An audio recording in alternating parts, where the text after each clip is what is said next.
Welcome back to another how-to episode brought to you by onX Offroad and onX Offroad's Elite Partnership Program. Today we're going to be highlighting Rigid Industries. We're going to be installing the Radiance Plus pods. We're also going to be installing two of their Rocklight kits. So I've got all my helpers. We're going to get this thing all wired up and show you guys exactly how to do it. All right, so I have 6 Radiance Plus pods from Rigid that we're going to be installing on the front of this bus. We're going to space these out evenly across the front of the bumper. So we're going to have 2 on the outside, 2 on the inside.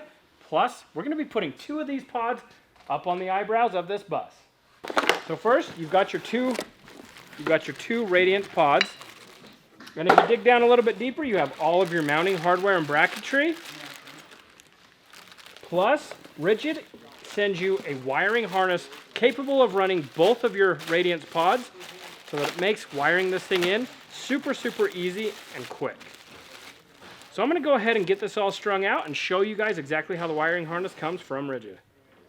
Because this isn't just a school bus, this is going to be a cool bus. We got these Rigid scene lights that we're going to put across the top of the side of this bus.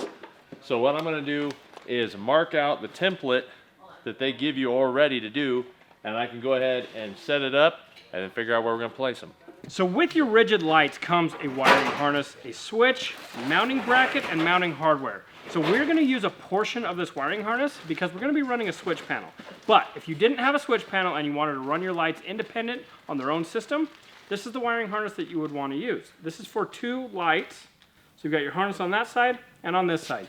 You would run this to your lights, and we'll show you how to hook those up here in a minute. But then you would run this into your vehicle. You have a relay right here. This is a fused positive and your negative. This goes direct to battery. And right here is your switch. So you've got a 6-prong switch. You would hook all the wires up, and you would mount this switch on your dash to where you could just flip your lights on and off. But like I said, we're not going to use this because we're going to be using a switch panel, but we are going to use the bulk of the harness and run it to the switch panel. So if you want to see us hook the switch panel up, we're going to be doing that on my channel, Robby Layton Nation. But today, we're going to be teaching you guys how to install the lights themselves. So anyway, we're going to get to it, get it spaced out, and get our brackets mounted on. All right, so now we're going to mount the bracket to the light. So what you want to do is you want to grab a stainless steel bolt and a nut.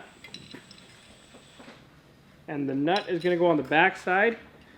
You want to stick the bolt through it, catch the nut, and then you'll grab yourself an Allen wrench and we'll get these tightened up.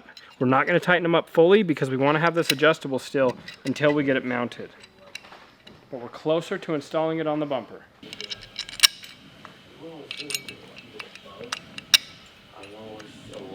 So we've got 4 of the pods that we want to mount on the front bumper. So what I've done, I have 5 holes in this bumper. So I'm going to use the outer 2, and I'm going to use these 2, and I'm going to center off my marks, and that's my spacing for my lights. My 2 outer pods are going to kind of have an angle to them.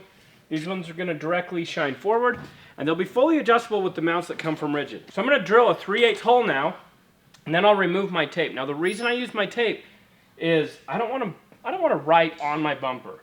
So I just lay tape down, I mark it out, I drill through it, and then I'll peel the tape off, and we'll have a clean surface to put our light bracket on.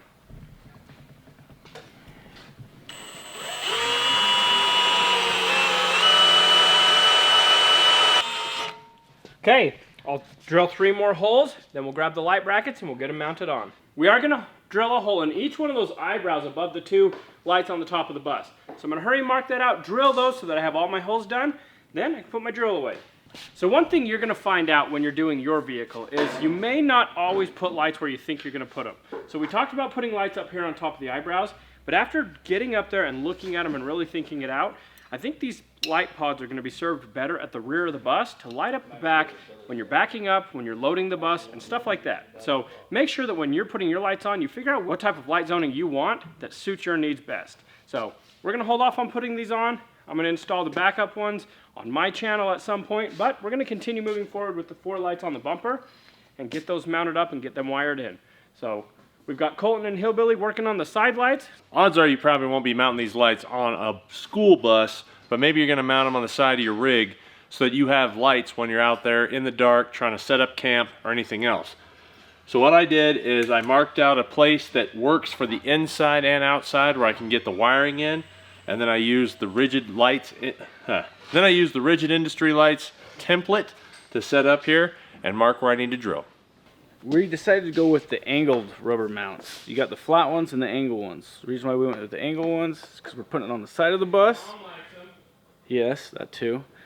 Put them on the side of the bus so we figured it'd shine down at the ground instead of flat where it'd shine out at you. So you got to feed probably what, 10 foot of wire? Something like that. Through the center of the rubber mount to get it all the way to the light so it could be screwed to the side of the bus.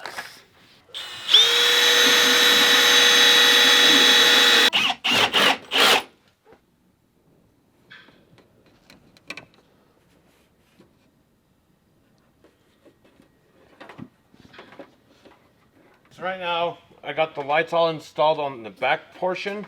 I still got to do the front portion of the wheel well. But I'm just twist tying the wires up so that way they're not a big rat's nest on the ground. So when it comes time to routing them and wiring them all up, it's easier to do because they're not rat nested all up. So we got all our rigid lights, rock lights installed, but we put them on the side. So now we're going to run our 4 wires in wire loom.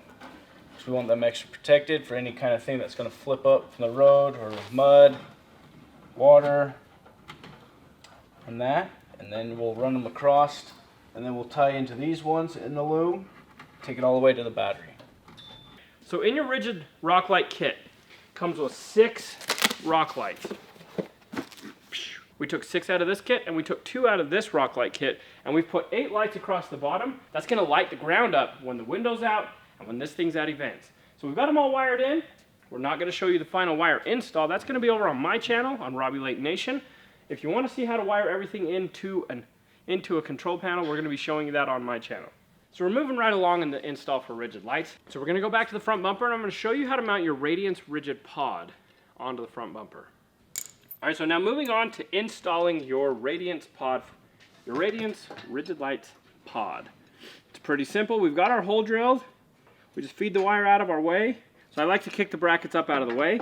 This way I can get my bolt in and it doesn't interfere with anything. So all you got to do, you take your carriage bolt, drop it down in the hole, put your washer, your lock washer, and your nut on the bottom side. Run that up to where it's snug. Now you're going to want to grab a half inch socket on your ratchet of choice, and we'll start to get this thing tightened up.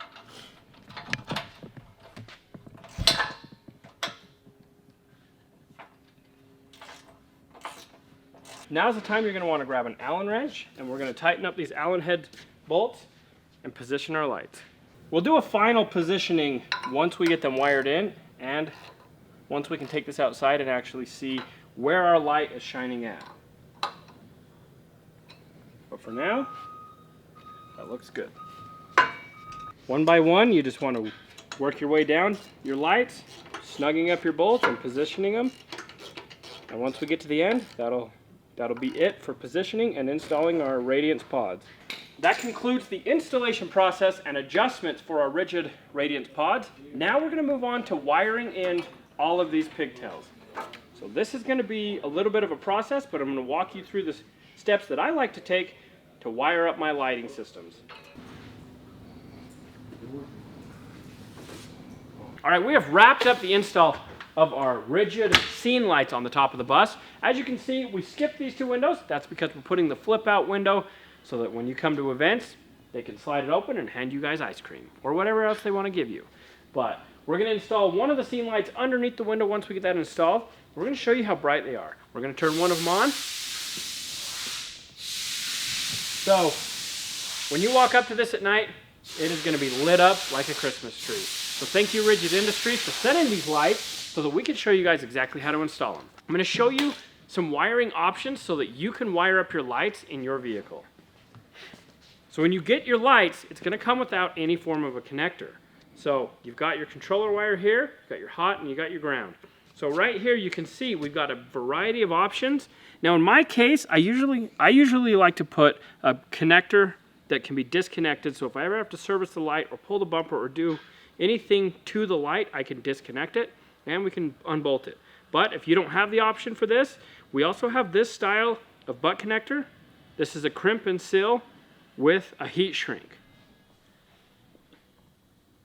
Another good option for you at home is a solder seal style butt connector. You just put this over your wire, put your other end in it, add some heat, and this low temp solder will solder your wires and seal the ends. Now a traditional style butt connector that is most common that you can use at home is just a butt connector with a weather tight seal that you just use a heat gun and seal it up. So you're going to put your wire in, you're going to use your crimpers, you're going to crimp it, then you're going to grab a heat gun and you're going to actually seal the end, and that's going to give you a watertight connection. Now I highly recommend any type of wiring that you're doing outside of your vehicle, you need to weatherproof it. So make sure that you weatherproof it, and then you can take some black tape after and you can tape it up and make it look good. So that concludes the installation video for rigid lights. If you guys enjoyed this video, make sure you go and check out the rest of the how-to series videos on onX Offroad's YouTube channel. And if you aren't already, make sure you head over to onX Offroad and get yourself an Elite membership so you can start saving tons of money on upgrades to your vehicles. As always, we appreciate you. Thanks for watching.